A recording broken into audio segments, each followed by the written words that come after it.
Hello everyone, TAC1421 here. Welcome back to another exciting episode of Pokemon FireRed MonoType Fire Run Challenge, whatever you want to call it. This is about a year and a half later from the last episode, and the reason for that is because I went to change my operating system. I went to update it, and it wiped out my Pokemon FireRed ROM that I had on my computer. So it kind of put the entire challenge on hold. I really didn't think I would ever get back to doing this again, but it was really one of my favorite Let's Plays. It was a Let's Play that got a lot of good reviews. A lot of people liked the Let's Play, and I really had the intentions to finish it and just never got around to it. I had to go back and I had to play through the entire game again using this Fire MonoType run, and I got back to where I was originally, and the Pokemon are kind of the same levels, kind of have, you know, I mean, I got it to as close as I possibly could. So we are here an hour and a half, or not an hour and a half, I wish it was an hour and a half, a whole year and a half later with a Fire Pokemon, Fire Squad, very similar to what we had, and now we're ready to go back through the game. I did evolve my Slugma into a Magcargo off screen, obviously. A lot of this was off. I mean, I went back through the entire challenge off screen, but I got back to where I was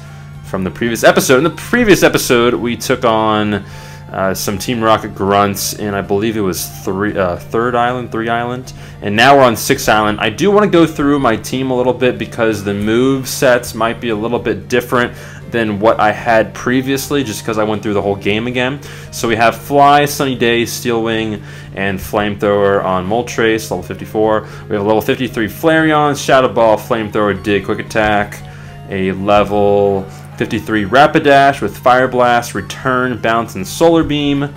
Then we have the Magcargo, which is the newest Pokemon to our team. Last episode, or 2 episodes ago, I think we got a Slugma, and now I have a Magcargo, level 44. I did give him XP share, so he'll hopefully get to level 50 quite soon. Toxic, Flamethrower, Rock Slide, and Protect. And then we have Arcanine, level 54, Bite, Flame Wheel, Aerial Ace, and Extreme Speed. And then finally, last but not least, we have our Charizard.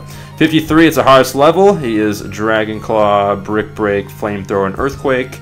And that is our Fire Squad. So without further ado, we are going to go ahead and get on started with this one. We are in 6th Island. This is kind of where the storyline makes us go next. We have to acquire a password in order to get into a Team Rocket hideout, or whatever they have in store for us. I think it's a hideout. We do have to talk to Gary first, who tells us to smell him later, of course. For this next part of the Let's Play, we're going to need a Pokemon that knows Cut and a Pokemon that knows Strength. So I'm going to go ahead and put my Charizard into the box, as well as, let's see here, let's do Moltres, store Moltres.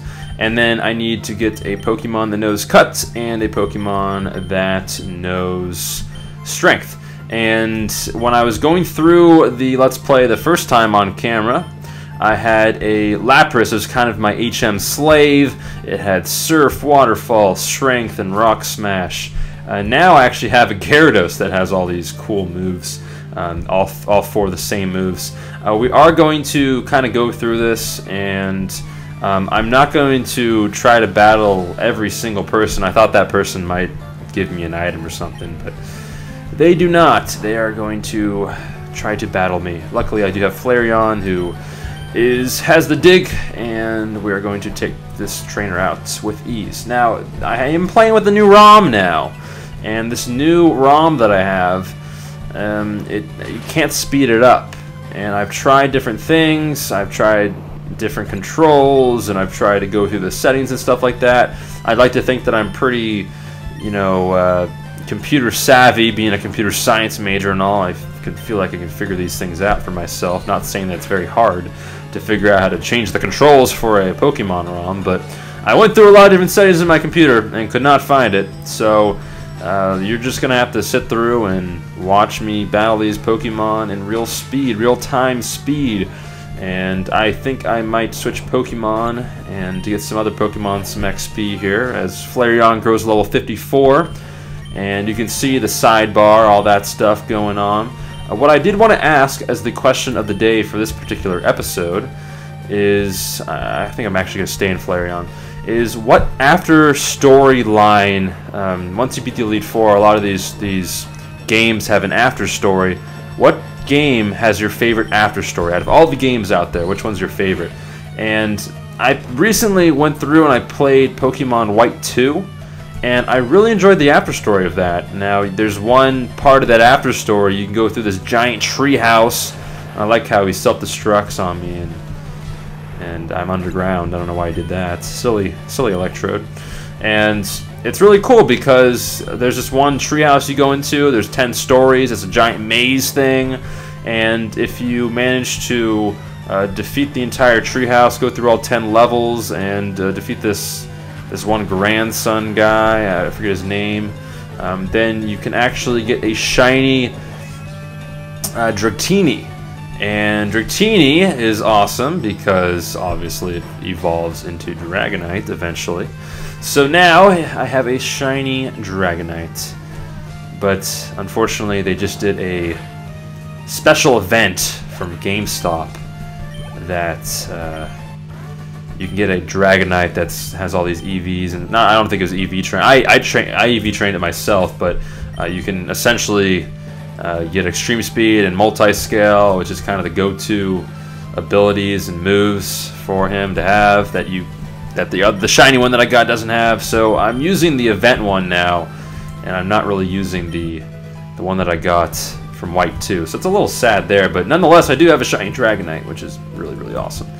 So we are going to go through this little pass here. We are trying to get the Sapphire, and I'm not going to try to battle every single person. I will go back off screen unless they catch me, and I'll battle a lot of people. I do want the XP because I want to train up my Magcargo. It's starting to get to the point where Magcargo can battle some of these Pokemon, but I still want to be on the safe side and use, you know, Flareon and Arcanine and all those guys. I unfortunately put Moltres back into my PC. Moltres does have Steel Wing, which is probably the best move to take on this Onix. So we are, and you can tell how annoying it is to battle all these trainers and stuff without flying through and speeding things up. It is quite annoying, I do have to admit that. We're going to go ahead and use Dig here on this Onix, and I'm still going to try to leave these episodes to 10 to 15 minutes or so. That's roughly what I did when I was starting when I did the first time around. But it feels so good to record this game again. It's been so long. We are, I think, roughly 40 or so episodes in. I forget exactly how much we are, but it's pretty amazing to, you know, play this game again and get back to it. Now, of course, I've gone through this game, and I've gone to the point where we are now, off screen, in the past month or so. It did take me a while to get back here, by the way. There's no walk in the park. It took me about, like, 22 hours of gameplay or something like that, just because it took me a while to train up all the Pokemon. Some gyms and some parts of the game are really hard to play through with just a fire-only squad, but I do have a lot more Pokemon knowledge than I did the first time around playing through this game, so that's good. I'm kind of surprised my Magcargo hasn't gained a level yet in this episode, but we do defeat this hiker, which is awesome. And now we will continue along on the Ruined Valley. We do have a whatever that item is, or the Max Repel.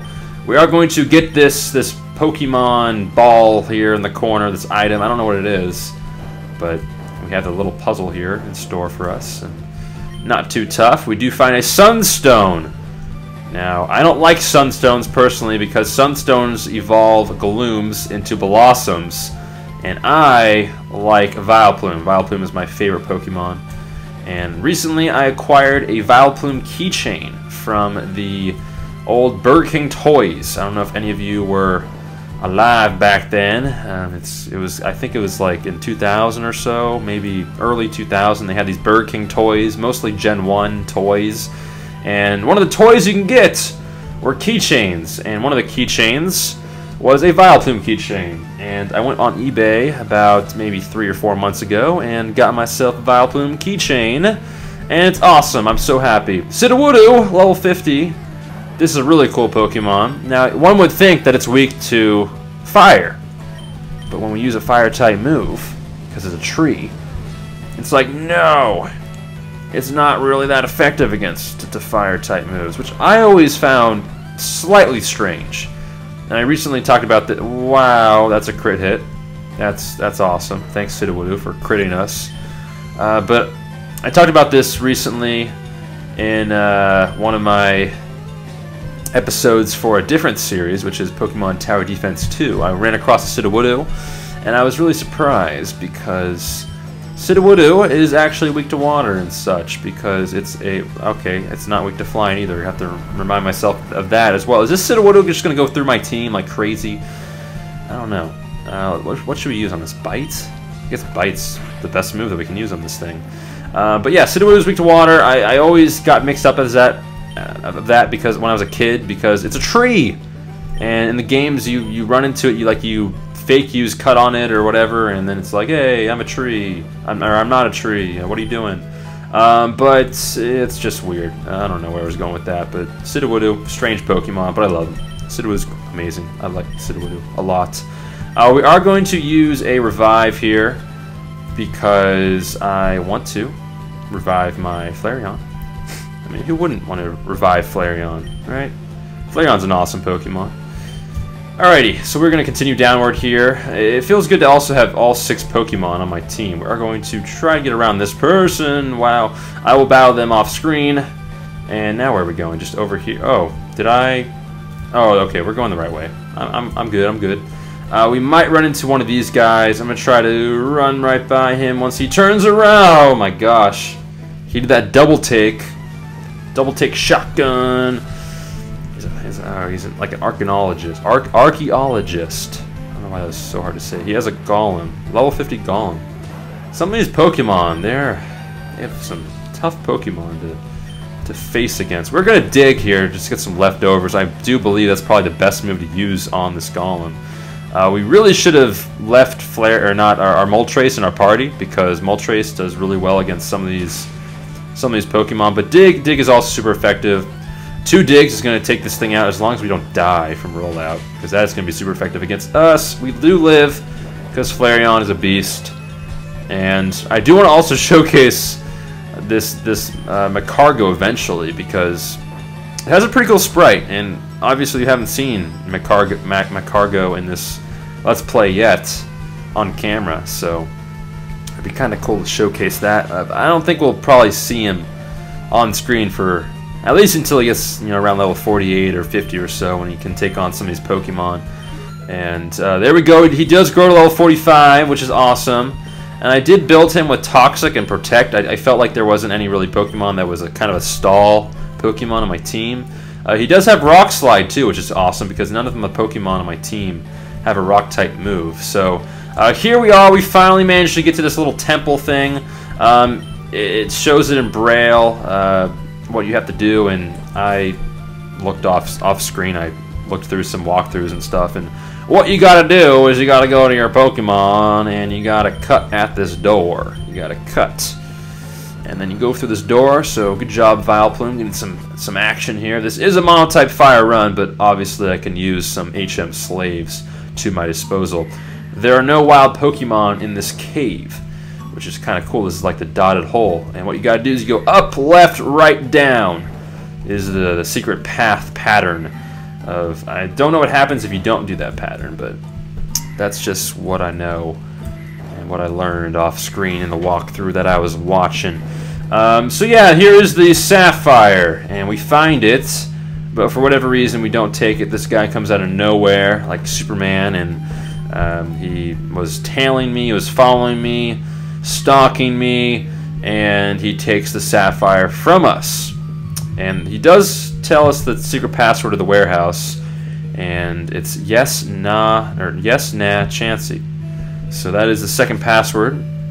We need 2 passwords to make it to the or I guess to get into the warehouse. But we already got the previous one in the last episode when we faced those other rocket grunts. So we have both passwords. We're gonna make our way to 5 Island in the next episode. Off screen, I'll face some of these trainers that we passed by. And I hope you guys enjoy. It's great to be back. If you guys can leave this video a like, that'd be greatly appreciated. Share it with your friends and all that jazz. And I'll see everyone next time. Peace.